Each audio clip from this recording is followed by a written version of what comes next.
Apple unveiled the iPhone 5C 2 weeks ago alongside the iPhone 5S. The device is marketed as a cheaper version of the 5S. However, this 32GB version that we're reviewing would still cost you £549 bought from the Apple Store, which is not a cheap amount of money by anyone's definition. The main marketing slant Apple's taken with the device is that it comes in a raft of colours, unlike some of its older products. So you can have the standard white that we've got here, but you can also get it in blue, yellow, red and green. Whether this is really enough to entice people to part with over £500 for a device remains to be seen. But we're going to take a look at some of the main specifications of the device and see how it stacks up.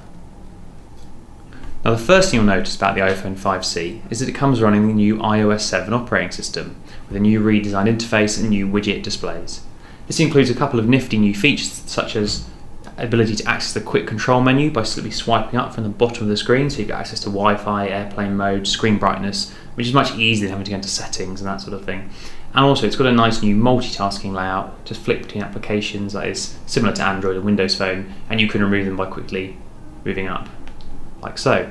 So all in all, this gives the device a sort of new, fresh, new feeling, which is quite nice when you're paying over £500 for a phone. Second thing you'll notice is the design. Broadly similar to most of the newer iPhone models, however it's slightly more rounded than the 5 or the 5S, which for some people may be considered a problem, but in the main it still looks nice, it still has that sort of Apple signature look. Now on stage they admitted that the device was made of plastic, but in typical Apple fashion tried to spin this as a positive by saying it was unashamedly made of plastic. And in some ways they're right, it doesn't really matter, it still feels like a nice device, it's light, it only weighs 132 grams. However, in some ways it also doesn't feel like an Apple product. You can tap the back and hear a sort of plasticky rattle, and an Apple device usually feels premium quality, and this just doesn't quite have that feeling. But as I say, it's not so bad that it's going to put people off buying the device if they really wanted to get the 5C. The iPhone 5C comes equipped with an A6 processor, the same as found in the old iPhone 5 device, but not the A7, which is found in the 5S. However, in our review of the device over the last few days, we found this more than adequate, able to zip between applications quickly and easily, load photos, zip to the camera, everything runs very quickly, very smoothly, and it makes it more than adequate for anyone who's looking for a top-end device, similar to other Android devices on the market. The iPhone 5C's camera is an 8-megapixel iSight lens, the same as found in the old iPhone 5. Picture quality is more than adequate for everyday use. Now, some may be interested in getting hold of something like the Nokia Lumia 1020 with its 41-megapixel lens, but for us, we'd say for the average person, the iPhone 5C would prove more than enough for their normal needs. Camera quality is also helped by the fact the device comes with Apple's Retina display technology.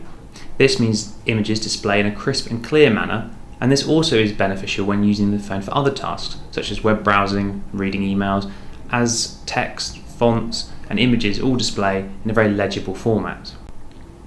Now, all smartphones suffer from battery life degradation to some degree during a normal day's use, but we found the 5C was one of the better models that we've tried in recent months.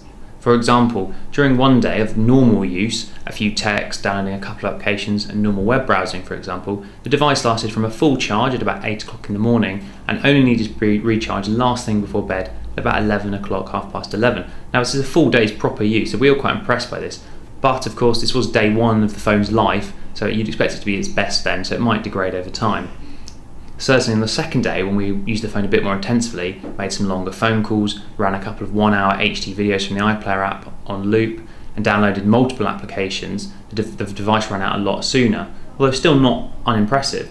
A full charge at 9 AM and it was dead by 7 PM. For average user, this is going to be more than enough, and given that most people expect devices to run out at some point in the day and often have their charger with them or charge it at work or expect to plug it in when they get home from work, most people will probably find this more than adequate for their normal use. At the end of the day, the iPhone 5C is a very nice device. It's light, it has a new operating system, a great processor, a good camera, and it feels like a nice product to hold in the hand. All in all, what you'd expect from Apple. However, it's not cheap.